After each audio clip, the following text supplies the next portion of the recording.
Oh my, don't we have something special today to take out of a box? Man, I am so excited. You know, these unboxing things are just really exciting. You can't pass it up, you know, it's like Christmas. Even when you know what you're getting, it's exciting. Wait, Home Depot. What? 17 inches, 20 inches wide by 15. What could possibly be in this box anyway? It's definitely not anything from the Home Depot. I could tell you that right now. It is something for our 1970 Chevy.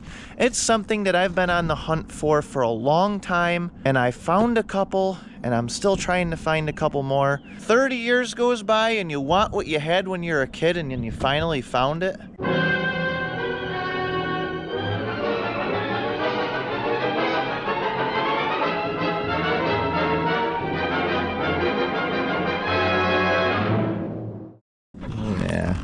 Junk razor blades that don't cut nothing. Let's see what we got. Ooh. Alright, what do we got here? We can already tell. We can probably already tell what we got. Jeez, good job packaging this. Oh, looks like we got a couple rims. Look at that, we got a couple tire rims. Nothing too crazy. I haven't seen these rims since I was a little kid, maybe like 10 years old. I haven't seen a set of these. And now that I get to have another set on my car and reminisce on the memories from my dad's car, this is freaking exciting, man. We definitely gotta film my reaction taking them out of the box, right? You wouldn't believe what I went through to find a set of these. Oh, look at that. There we go. All nice and greasy and crusty, but that's what they are. Oh, look at the smile on my face already. I'm so excited right now. Look at these. Cool, man. So what are these anyway? Well, I believe what these are is these are off of like a 78 through 83 or something Pontiac. I think the Grand Prix, Bonneveld, I don't know, there's a couple more that they came with, I don't know. But they're called Rally IV rims for Pontiac, and they'll fit on a Chevy. 14 inch, yeah, it's not cool because it's not 15 inch, but you know what? Back in the day, this is really what you had. Let's take the other one out, see what this one looks like. All right. Oh, this one's different color even. There we go, there's our second one right there. Man, I am so excited right now, like I can barely contain myself. You know what's crazy is these looked a lot bigger when I was a kid, but they're 14-inch rims. I mean, what was I expecting? 14-inch rims are small in today's standard. Even that piece of junk Vibe right there, I think's got like 17 or 18-inch rims on it, for crying out loud. But back in the day, this is what you had. That's what you get. Nice. They definitely need a refurbish, but that's fine. Hopefully they're not bent or anything like that. Especially after banging them around like I did, they're gonna need a refurbish. Nothing crazy, these really aren't anything too special. The reason these are rare is because it's not the same reason that everything else is rare. These are probably rare because everybody threw them out. But this is one of those things to where they're kind of sentimental to me, and I went through heck trying to find these. Hopefully gonna find a couple more pretty soon. I don't know how many people thought I was probably gonna put some Kraggers or some Chromies on it or something like that. But you know what? This is what I want. This is what makes me happy. These things might be junk to most people, but this is what makes me happy, and this is what I want to see. The joy of doing your own car the way you want, because you can make it how you want it to be. These got the chrome or stainless beauty rings that go around them, and then they got the center caps too. And I gotta try to relocate all that stuff. We'll get there, one piece at a time. If you were watching some of my other videos, you'll know why these are really exciting to me, because my dad's car, when I was a little kid, the one that I'm making this car kind of after, the 70 Impala, had these on it. And they came up missing years and years ago. I have no idea. They're probably made into a tin can. Well, now that the novelty is wore off of these rims already, we could load them up in the scrap bin and get rid of them. Everything is short-lived around high voltage diesel. We all know that. You know, we got something really exciting going on in the garage right now. You know, this has been a really long time coming. And if you're paying attention, you notice that something behind me is gone that was there for the last few videos that was in the tarp. Oh boy, well, let's look in the garage and see where it went. What's going on with this? What'd we do? Put some yellow trim on it? Yeah, we got rid of the stainless and just put some yellow stuff on it, so it looks pretty good. I'm not sure what's going on with this car behind me, but I reckon it kind of looks like a paint job might be in the process. I don't know, it's hard to say. I'll let you decide that. I've been working pretty darn hard on this car for the last 3 days. These quarters had to be blocked and reprimed twice, so 4 times in total. We got these quarters on this car as straight as an arrow. This car was just supposed to be a quick in and out DA, go over it, paint, have fun with it. But you know what? I am probably one of the most picky, meticulous, attention to detail people you're gonna meet. And even just a quick whack and pack job, I turned into a basically complete restoration. This was supposed to be just a DA down, paint, have fun with it, don't care. And I ended up going through and making patch panels, putting new floor pans in it, sandblasting, you know, pulling the glass out, sandblasting, did a whole bunch of work, repaired metal work, painted, put the glass back in. Got all new sealant. I took all the molding off, painted behind that. If you're new to the channel by chance, you'll see under the plastic here is the color that we're going with, obviously. It's like a turquoise color. It's actually a color that I made myself. I didn't make it myself, but I came up with the toners that I wanted to make this color, so nobody else can just call and buy this color. It's basically my own mix. It's a meow mixed is what it is. This poor old girl sat outside for about 2 months, and you know what? It's time that we get this thing done. It has been a long few days of just hard work getting everything done. This particular car here I'm going to paint in several pieces because of this color. It's going to be pretty forgiving as far as matching, so we're not going to waste our time doing all the jams and putting it all back together like we did on the Corvette. This isn't a metallic, it's just a solid color. And we don't, this car is just gonna be a driver. We got a couple fender patches made for our fenders. We made these ourselves, did all that. I'm actually gonna throw those clips in the video because I didn't just make a regular video just for that. So we're gonna throw those in the video here in the next little bit, and you can watch them as we're painting, and then we'll get back. These fender patches came out pretty darn nice. You used to be able to buy these, but you can't anymore, so we had to make our own, weld them in. Both of these fenders were completely gone from there down, which is pretty typical on any car that's from, you know, any time before like 2000, or even any car at all, really, because they don't last long, especially where I am in New York State.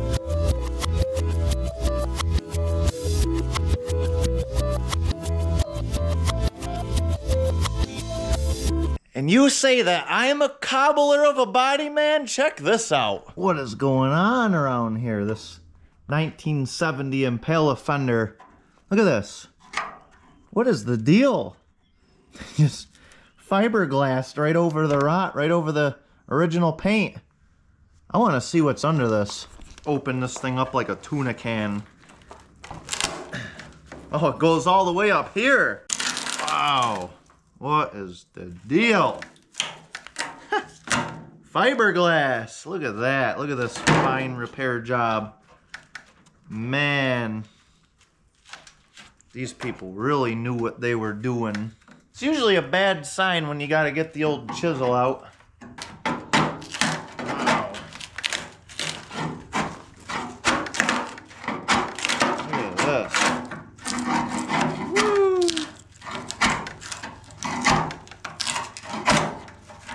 Now that is what you call a whack and pack. Problem is there was nothing to whack, it was gone. So this is just a pack and pack. Wow. Looks like we have some repair work to do, I'd say. We're not gonna just wire brush over this and paint over it. Man, I'd just load this whole thing with spray foam and then paint right over it with a roller. We got to reconstruct here. This is completely gone. Man, I guess I better get the grinder and open this up better and see what we got. Man, it's pretty obvious what we got. See how far up here this goes.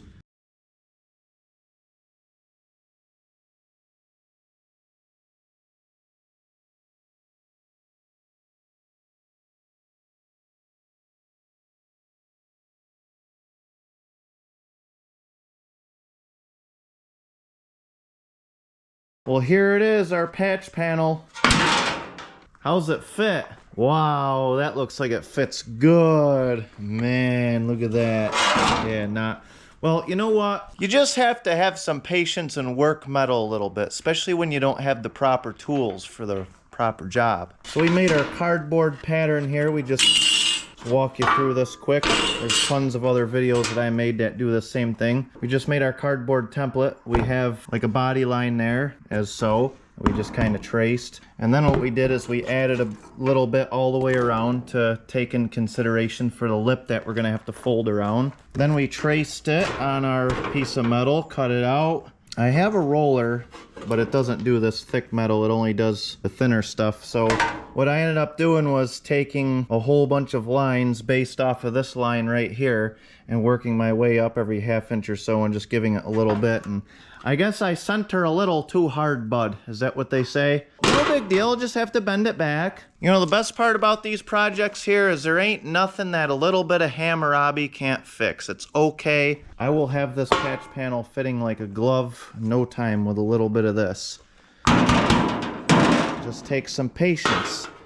Sometimes it's even a little better to go a little far on this stuff because when you bend it back, it kind of seems to fit better. We're just gonna work this thing for a while. See, we got our body line in there. We made it a little bit more harsh than it has to be, but that's okay. It'll all bend in the shape. At least we're getting there. We're making forward progress. We're better than what this is right here, which is nothing.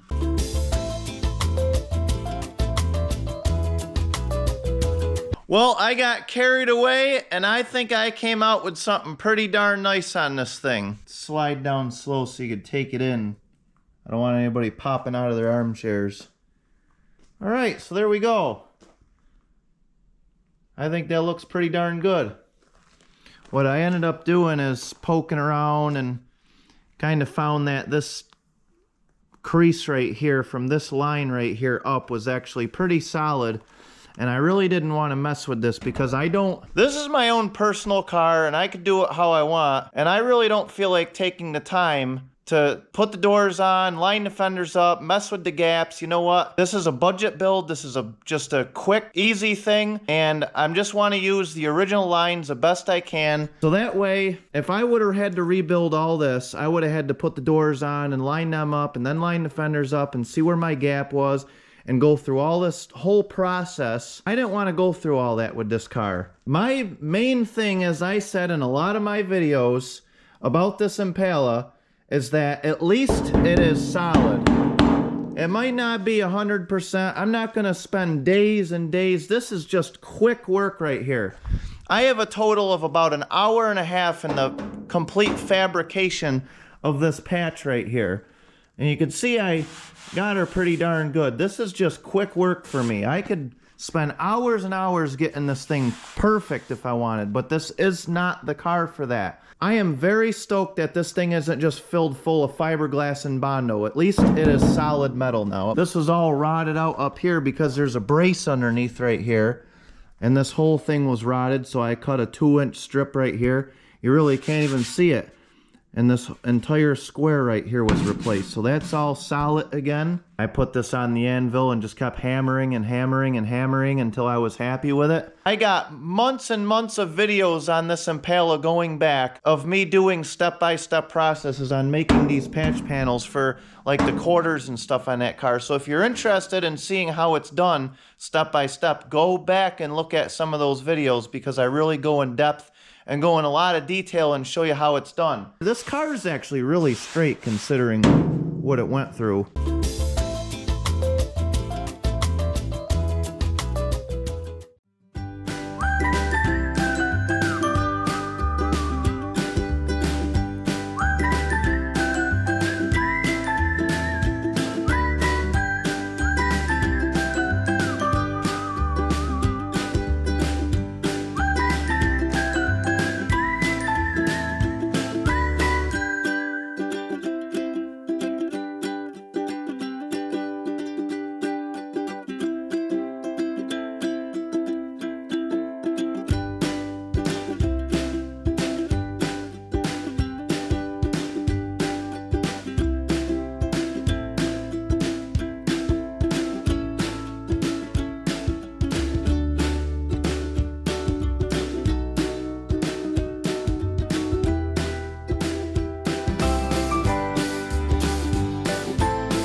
who wants to see what the Chevy looks like, all painted and clear coated? This thing came out pretty good, just like the other ones we do. Everything comes out good here. Ooh yeah, we even got her back on the ground and everything.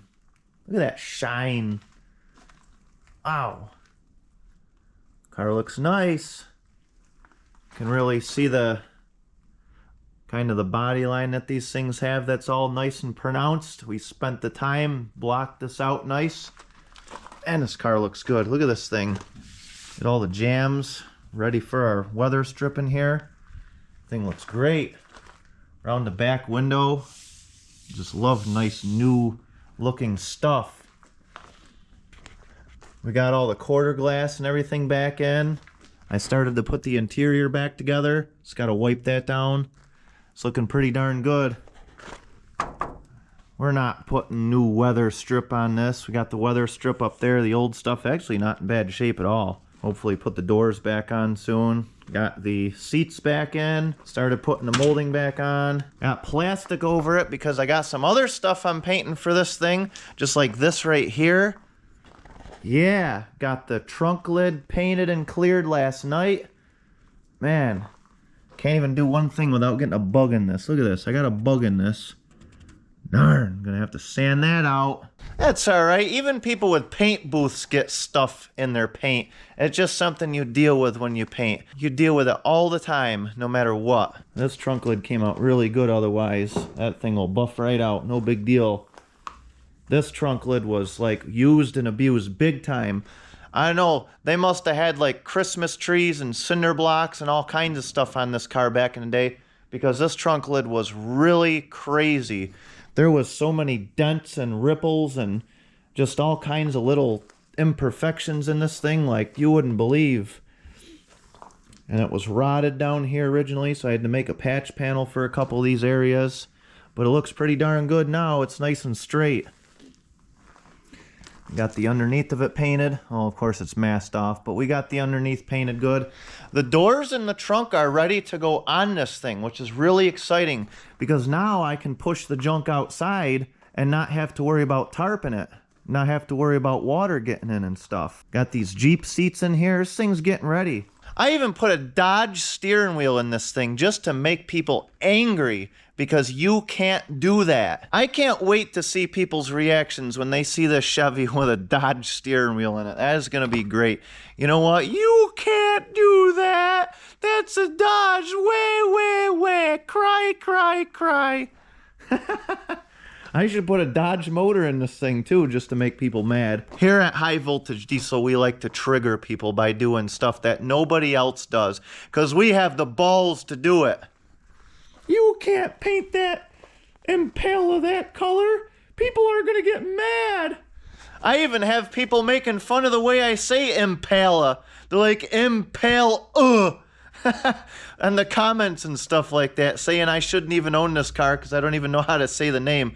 Well, guess what? Everybody's accent is a little bit different. Maybe I have an accent. Impala, Impala, Impula. Who gives a shit what it sounds like? That's what I say it is, and everybody I talk to says Impala. Maybe it's Impala, I don't know. Come on, send me the corrections in the comment section down below of how you think this thing ought to be pronounced. You know what it really is? It's a piece of junk. This thing is a piece of junk that was left out to die, and we saved it. We saved it, we did a good thing, and I got people making fun of the way I say its name. Well, guess what? I brought it into this world and I could take it out. So be careful because you might be seeing this thing get bulldozed if I get too triggered by the comments. So just tone it down a little bit. You don't want to see that, trust me. But wait, there's more. Of course there's more. We're going to make an unboxing video inside of an unboxing video. Oh man, this is getting exciting here. So we have another box. See, that's what happens when you take like an entire 2 weeks to film a video. You get all kinds of unboxing videos going on. We have a box that says Summit Racing Equipment on it.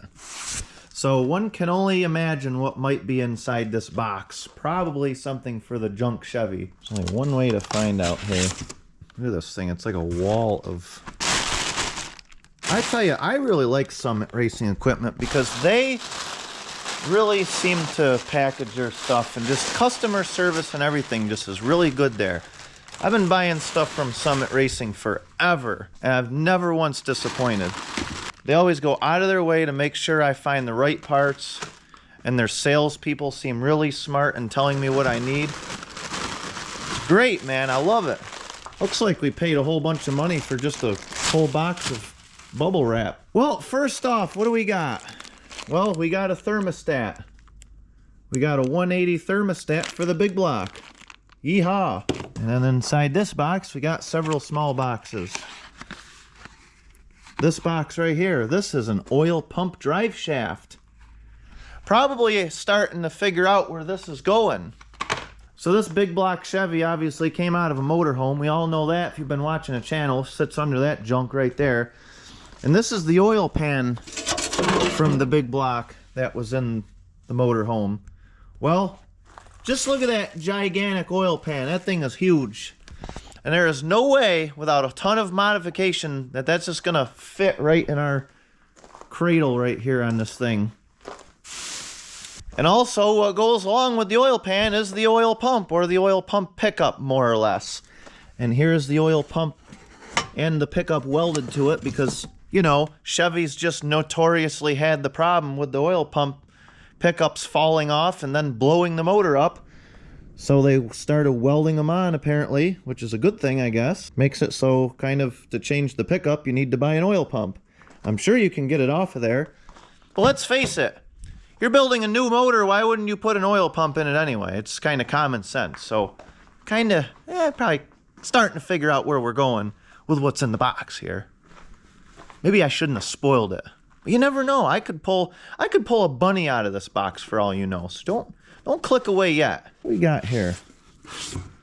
Oh. Look at that. We have a new oil pump with an oil pickup mounted right to it, welded to it. Look at that. Perfect. That way she's not going to fall off and go down in the motor. That Corvette I always talk about that me and my dad built years ago had a 396 in it. And actually what did that in was the pickup fell off of the oil pump and went down in the oil pan, and it wasn't good, actually. Actually, it wasn't as bad as you'd think. My dad actually drove that car like 3 miles home with no oil pressure, and it didn't spin a bearing or nothing. It did score the crank a little bit, but I had that machine, that was years ago, but it really didn't do as much damage as you think it would. I gotta say, these older motors they definitely are pretty forgiving. That thing was, and I think the oil pump in that motor went like 3 times or something. I think the first time it went, it had the plastic shaft or whatever on it, and that broke. And I think he drove it like 2 or 3 miles with no oil pressure. And then I think that shaft broke again. And that motor was around when I was a little boy. I think it broke again at some point, and he drove it with no oil pressure. And then that time, I think I was like 20 or 21 or something, and it broke. The pickup came off of the pump and dropped in the pan. And then that was kind of it. Then after that time, I think she kind of had enough, and I had the motor rebuilt and put that in a Malibu. I kind of miss that car. But yeah, anyway, so I think it's good that and I've actually heard from a lot of guys that was like a notorious thing with these things, is the oil pump pickups would fall off. Jeez, look at that. It even comes with, oh, cool. Well, that stinks. It already comes with a drive shaft. Darn. I actually didn't know that. I actually bought a drive shaft separately, and whoever would have thought it came with one. Well, guess what? We got a spare. Oh well, they're like super cheap. Oh, and there's one big box left in there. Jeez, I wonder what that could possibly be. Last but not least, let's see what's in this box. You know, I don't even know what's in these boxes. For all I know, they could have put something completely different than what I thought in there. You never know until you know. Looks like some kind of kitchen sink or something like that. Oh, cool. Look at that. I think this is like one of those parts sinks that you wash parts out in. Cool. Looks good. It's even gold plated. Man, we get the big money stuff here. This thing's gold plated, man. Look at that. Even comes with a drain to drain everything out with a little rubber plug on it. Wow. Unreal. We only get the best junk for high voltage vehicles. We got the cheapest one we could get. It's just an oil pan, folks. I did spend the money and get a good oil pump, though. I don't know what kind of oil pump this is. I think it's like a Melling or something like that. I don't know. I told him I wanted a good oil pump. I didn't want to skimp out on the oil pump. But I told him I'm not drag racing the car, doing anything. It's just a daily cruiser kind of thing. Whatever oil pump they gave me, I'm sure is good because I trust them. So that's a box of expensive, actually non-expensive junk. This is probably the cheapest junk that I bought for this car, other than the oil pump. I really didn't want to buy an oil pan and oil pump for this thing, but yeah, well, I guess I just kind of had to.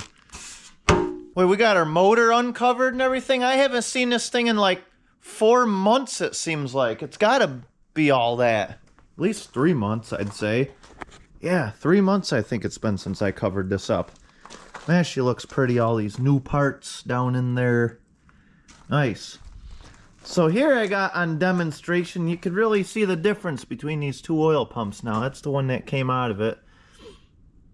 Definitely, this one here is definitely a lot different shape than the pickup. The pumps are the same. The pumps pretty look identical, other than the two things. I got a different drive shaft because I don't like that plastic thing there.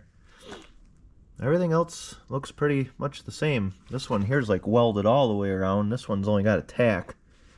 So it must be this company here really didn't want that thing coming off down in there. Yeah, looks pretty darn good though. And as far as the pans go, this one here's got quite the sump on it. This thing here must hold like 8 quarts, I would imagine, especially for being in a camper. So this is a huge pan. We'll immediately come right over here and see this other one. I think this is only like a 5-quart pan or something like that. So this is definitely cut back a lot more, and then it's got the 2 notches here for the steering linkage and stuff like that, so it should go right in. I got motor mounts coming for this, so everything hopefully should just drop right in and be hopefully easy without modifying a ton of stuff. I have a little something that I haven't shared with anybody in quite a while. Now, I hope you made it this far because I'm about to give you some valuable information. So we have our scoreboard right here. We've been keeping track of the old Chevy high voltage diesel. This is Moonglow the Second. If you want to know where I got that name from, and you're paying attention, you'll know. But if not, then you're never going to know. So, I've been breaking everything down to those of you that are new to the channel or the videos or whatever. This right here, this column is all of the bodywork stuff. Floor pans, paint, primer, Bondo. All this good stuff. We'll just pan down here real slow. And then this is all the stuff I've been kind of jotting down what we have. So total in the bodywork so far is $1,839.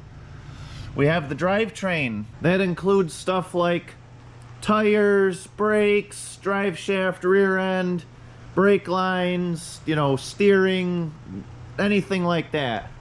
We're gonna put in the drivetrain. So right now, just all this stuff we got. We bought a back brake kit, axle seals, diff gasket, wheel cylinders for the front, master cylinder, and rims, as you know.